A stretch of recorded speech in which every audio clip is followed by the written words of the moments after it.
Hello friends, it's David here. Just wanted to quickly check in with everyone. It's been a while since my last video, which was a rather long one. I have been very busy. As you can see here, we've got some Grenadier Guards on the table for the Crimean project. We've got several sticks more that are almost finished, so we're getting there. You know, progress. I've been chipping away at it, been away for as usual, and then obviously summertime's largely yard work time for us, and then don't want to handle them too much, but you can see there, let me zoom you in, you can see that there's some Caesarian or Marian Roman legionaries there, some pikemen there for Hellenistic armies, and then some Russians. So there's a little bit of everything on the table at the moment. It's just usual for me, really. But this video is not so much about where I am currently with the painting. So what I'll do is I'll clear stuff away, and this is more about books. So a while back I made a video about how I use the library and how I'm a huge fan of the library, and in that video I said my preference is to use the library when possible and avoid purchasing books. Now, one of the reasons for avoiding purchasing books is obviously you know, space is a factor. So I have a lot of room here comparative to what I had in the UK, but there's really no point in just loading up shelves for the sake of loading up shelves, right? But the bigger one is more to do with cost, right? Books are expensive, and so unless I really want a book or I can't get it from the library and it's a must-have, I'll just get it from the library, right? Borrow it for a while. I can take photos or photostat pages I need for reference or whatever, add it to my little books that I use for notes and so on. And then when I'm done with it, I can hand it back to the library. And this has the benefit of, number one, encouraging the library system, because we want to do that, make sure it's there for future generations. And secondly, using a service I already pay for as a taxpayer. In other words, I'm already paying for the library. I might as well actually use the library. So, but I did say cost, right? So the other day, we were over at a mate's house, and he is an older gentleman, and he was just having a bit of a clear out, so he decided he was giving stuff away. And I got some absolute bangers in terms of books for free. He was just like, take what you want, and so I did. So I got, pardon the glare, it's this lamp of mine. It likes throwing a big spot. So I got the Uniforms of the American Revolution in colour by John Mollo. It's an old library book from Canada that the chap from Jordan School District, but he was kind enough to let me have it. So there's a ton of plates in here. Let me find, there we go, and colours and so on. So snazzy, right? Really, really nice. So that was just, I mean, I looked at this and thought, well, I've got to have that, right? Can't say no to something like that. And then I got an absolute ton of Osprey books, and then among them also a Nafzinger for the Russian Army 1800 to 1815. And this is really cool. This is like the real granular stuff that tells you exactly how many drum majors there were and fifers and so on in each battalion and so on. I love this kind of degree of detail. Then it obviously gives you irregular forces as well. So this is just a fantastic book, a great resource. I don't really do Russians in the Napoleonic period, but you never know, right? The other thing as well is, again, if somebody I know needs one of these sources, I can always just give the book away. I haven't paid anything for it, and more than happy to share the wealth, so to speak. This is one that was very interesting that I picked out of the pile. It's the Napoleonic equipment of the artillery equipment of the Napoleonic Wars. And what I like about this one, first of all, is I don't have a very good understanding of how limbers worked, but also I've not got a very deep understanding of how gun crews served guns. And this is really helpful. I know Ralph has made a video about how to position your crews around your guns in various states, and this is really helpful, right? It tells you kind of where people would stand, what it would look like when a gun was in operation, what limbers would look like. And there's even a photo of a pontoon being built. That's really cool. So that was kind of something that I've not seen before. It's not something I would normally spend money on, but again, if it's free, you're not going to turn it down. And then in a similar vein, there was, let me find it here, it's in here somewhere, oh, here we go. British Cavalry Equipment, 1800 to 1941. And I know this is something near and dear to Ralph's heart because he's talked about it at length in his Crimean videos about the, I want to say AB figures, but they're not. They're Eureka, right? I mean, they look the same. But he talked about the lack of detail, the sort of muddled horse furniture for the figures there. So, excuse me. So I saw this and I thought of him, and I picked it up and thought, you know what, I can have a look at this, and hopefully there'll be some interesting info there. This is more on the early side of things, but here's Crimean light cavalry, right? So we're looking at what plate 1 is certainly for the Crimea 1854. So that's cool. It's a very sort of esoteric type of thing. So I picked it up and thought, you know what, it'll be worth having a read at least once. And if somebody that I know out there who is interested in this sort of thing, is interested in obtaining a copy or whatever, reach out to me. Always happy to discuss it, you know, provided I'm not mailing it to Kamchatka. It shouldn't be too bad. Again, another Russian Army of the Napoleonic Wars book. These are some of the older Ospreys for the most part. I don't have any issue with that. The English Civil War infantry. I do have a very small collection of English Civil War. Not really my forte, but still good to have. First Bull Run. This is an interesting one, and one that I'm more likely to actually use. I like the campaign series from Osprey, especially the maps. That's something that, and obviously the plates are nice, but I like the way that they run you through the whole battle.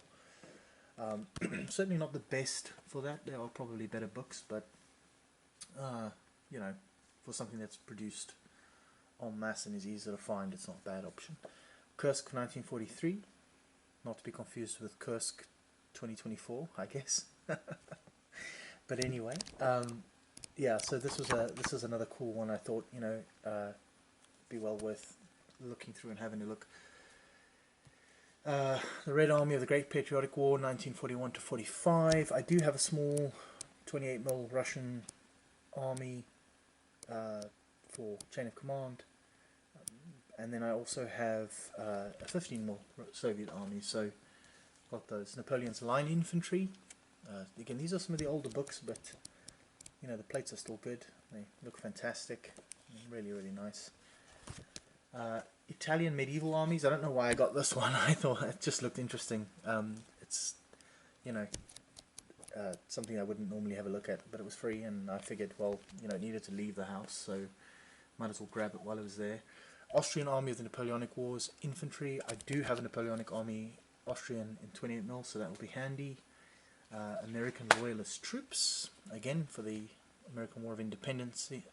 Very good plates as usual.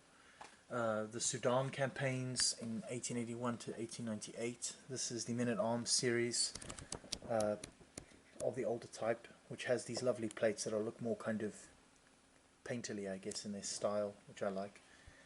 And then I also grabbed the pair Polish Armies Renaissance stuff, basically. So volumes 1 and 2. I mean, that picture just speaks for itself, doesn't it, really? It looks fantastic.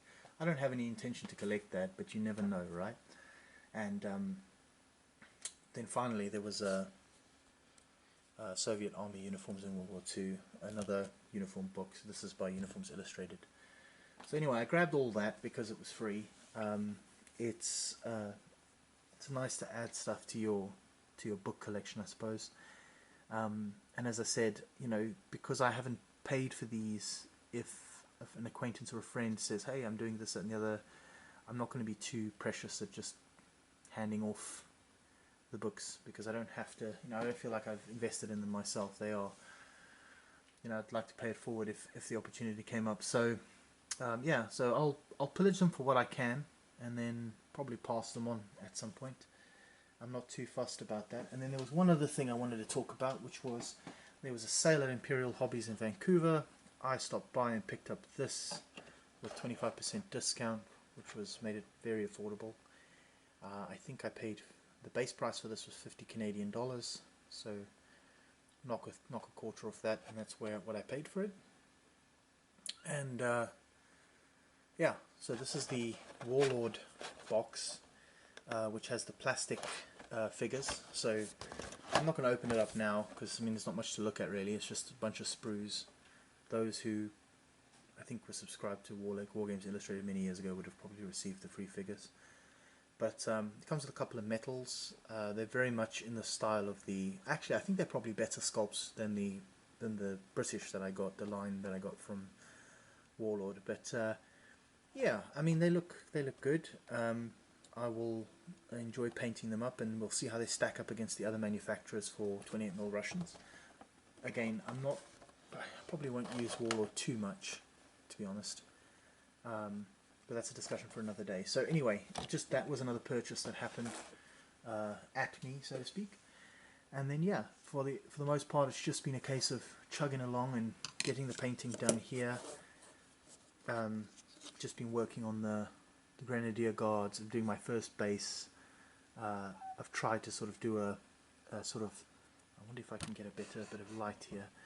I've tried to. The shadows aren't playing the game, but I've tried to do a differentiation in the red of the sash and the coat and the tunic there. Sorry, to try to sort of make a bit of a break in colour for the sergeant here. I'm not sure if it's worked or not, but we'll see once he's all based up with the rest of the chaps on the base.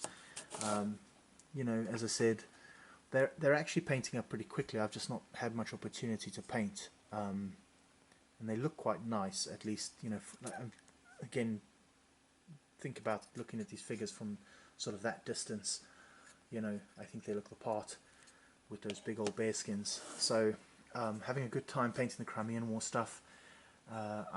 Once I've got my uniform, like my method down, I'll probably kick it into overdrive in terms of pumping out figures at a higher rate. Because like the thing with these guys that's different is that when I was doing the line, I did a base of line, and you know, there's small details. So like for instance, the Grenadier Guards have the epaulets, which the line don't have. It's not the same. They also have a different coat type, and there's a few other details. Obviously the chin scales and the bear skins are slightly different, so you know your order in which you paint stuff varies from, I suppose, regiment to regiment, battalion to battalion. So I've been trying to work out like how will I do this versus, and I suppose Grenadiers would apply to all the Grenadiers, so Scots, Coldstream and Grenadier Guards, and then how would I then do line, and how would I do lights, and so on and so forth. So I've been sort of working my way through the method so that I can then, once I've got that down, I think I'll go from doing 6 figures, which is currently what I'm doing in sets, right? Doing 6 because it's 6 per base. What I will likely do is go into doing 24s, so in other words do the whole battalion for the British, and you know, well, in this case not 24, it'd be the 18 remaining figures, but I would, because now I'm confident and I know what I'm doing, it's not going to feel as interminable. So what I'll then do is I'll just have the rest. I mean, they're already base coated. I will then just do like base coats, get that done in one fell swoop, move on more quickly. That's the principle at any rate. So one thing I did discover is that I really don't like undercoating my figures in white anymore, or grey. I really like the black undercoat. The figure in the center here was done, say center, the right hand figure was done with the white undercoat, and you save some time with the red and the skin tone, but for the most part you lose all the handy dandy little shadows that black gives you. So you spend a lot of time coloring in the recesses to make sure that you don't have these big old splotches of white screaming at you from the recesses of the figure's neck or whatever. So anyway, that's that. Hopefully give you guys an update on painted figures soon. One thing I'm working on at the moment is trying to figure out, I got one of those little turntable thingies, but I'm trying to figure out how to best film that, because I only have this lamp here. I don't have like multiple light sources that I can direct to sort of eliminate shadow. So I think either I need to purchase more lamps, or build like a light box type thing, which again necessitates more lamps or some means of diffusion. So I'm not quite sure what I'm going to do there, but anyway, yeah, hopefully the next time I see you, it'll be with some completed figures that I can show you sort of on the little turntable. I've been watching everyone else's videos as they come out. You know, glad to see everyone's chugging away doing their thing. Yeah, stand by. Hopefully you'll hear from me sooner rather than later. Cheers.